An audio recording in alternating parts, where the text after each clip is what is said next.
Hi friends! Today I'm going to share with you a few of my favorite beginner brush pens. This is a question that I get asked all the time, and so today I wanted to show you a few of my favorites, and I would recommend different ones for different reasons. So I'm just going to go through them all and give you an example of how they work, and hopefully that will help you to be able to choose which one you think would work best for you. So I have two small ones, two medium ones, and two large ones, and then some Crayola markers that I'm going to show you. So the first thing that I'm going to show you is the Crayola markers. Here I have a Crayola Super Tips and then a regular Crayola marker. And I personally prefer the regular over the Super Tips, but a lot of people really like these. With both of these markers, they're not actually brush pens, they are markers, but you can get kind of a similar brush look with them by just pushing harder on your downstroke and then going up on your upstrokes. So you can kind of get this look by just slightly angling your marker. We're not going to push straight up and down, but you also don't want to have it too angled so that you're writing with the side of the pen. Here, these downstrokes, I'm not pushing hard, I'm just writing with this side of the pen. And we don't want to do that. We do want to be pushing with the tip, but just at an angle. So I'm going to push hard and get that downstroke. And sometimes with these markers, you do have to rotate them when you go back up. That's just because this isn't what they're made for, so sometimes they can bend, but just be aware of that, especially if you've been using your markers for a while. See how it's kind of curved there. And then I would just rotate it back up like this. So that's how the Super Tips work. And then here are the larger size Crayola broad tip markers. And if you're in the United States, these are super easy to find, especially this time of year with back to school. And it's going to be the same kind of process. We're not going to write with the side of the marker like this. And we're also not going to just push straight down on the tip because that will ruin our marker. So we're going to kind of angle it where we're just using this little portion of the end of the tip and we're pushing hard and then we're lighting back up and then pushing hard and then we're going light back on our upstrokes. So if you have a problem, again, you can just kind of rotate this. I know a lot of people have purchased these markers and there have been a few questions about them. So I just wanted to show you those in action and show you how you can get those thicks and thins using these basic Crayola markers. So the next brush pens I'm going to show you are the larger ones. And today I have the Ecoline brush pen and this Winsor & Newton watercolor brush marker.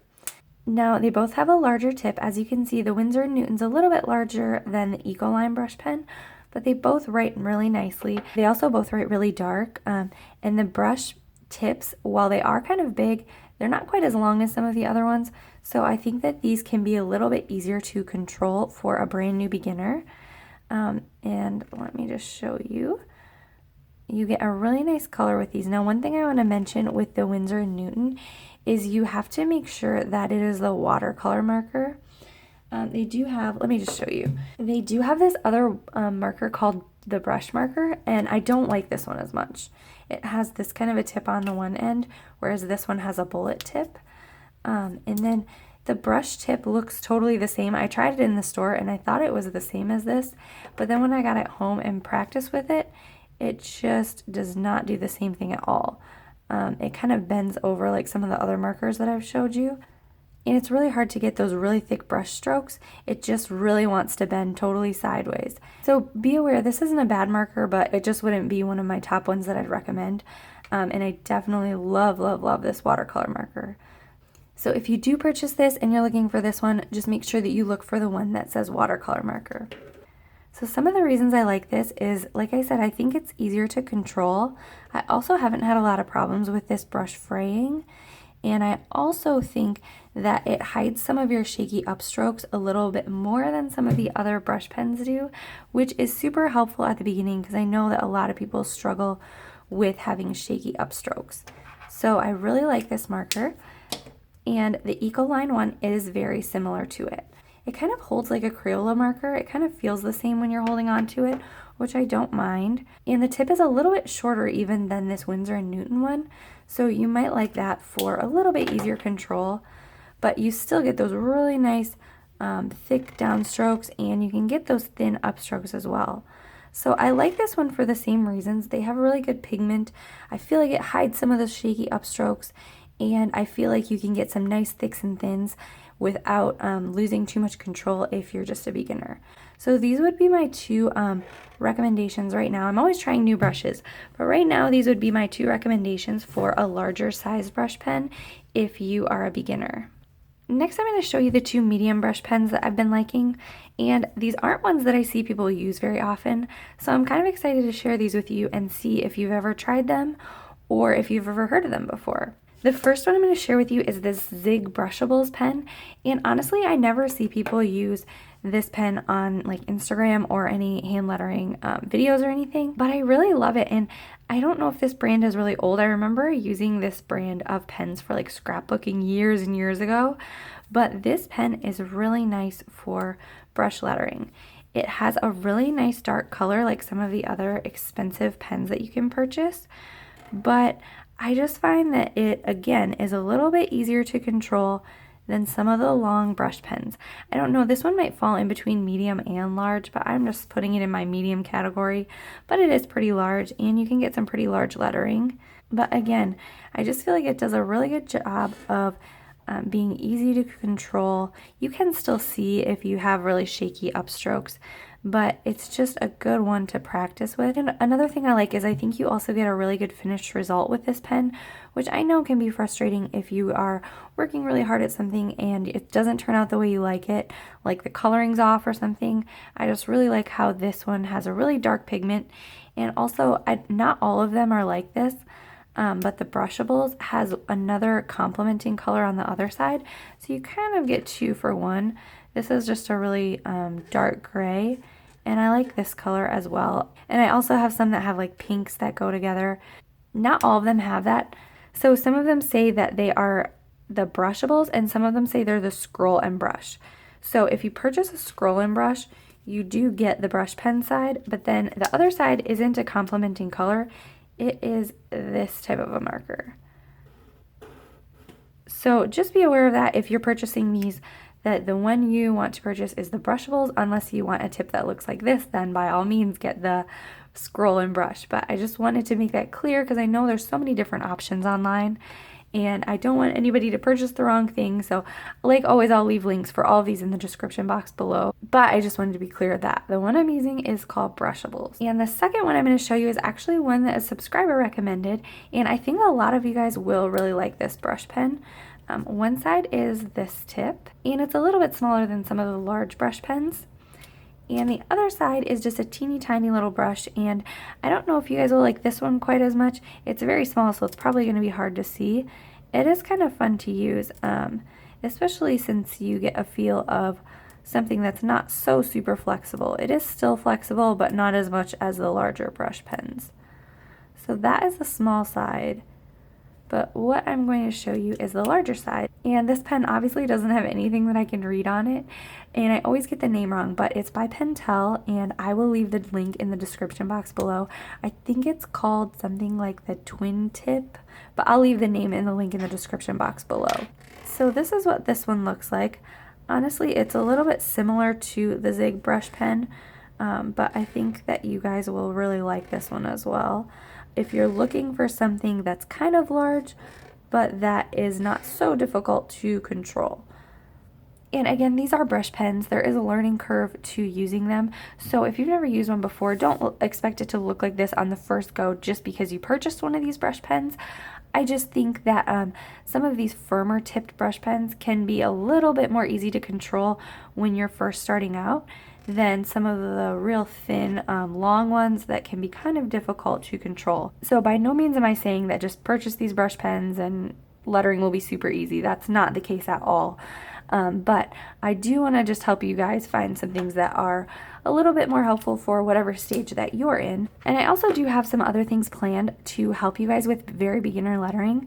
I'm going to be releasing a video soon that explains that a little bit more. I think it should be up the day after this one goes up, but just be on the lookout for that, or I will write some more about it in the description box below. But I've created a bunch of free printables for you guys that I think will help you at the very beginning of your lettering journey. But I know that a lot of you guys have been telling me that you're super new to lettering and that you're struggling with certain things.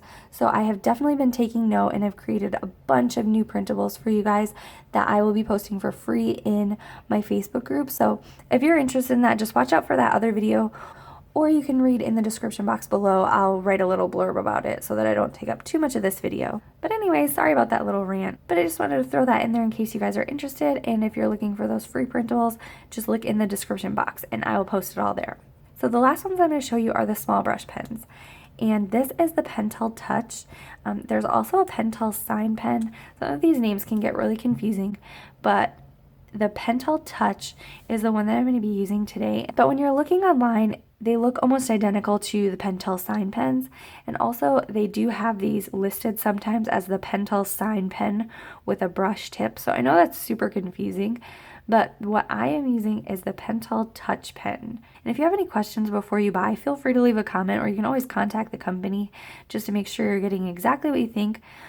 Another thing that I'll sometimes do on Amazon is I'll look through the pictures that people have posted of them using the products, and then you can kind of tell if the pen is exactly what you're looking for or if it's just something similar that has a similar name.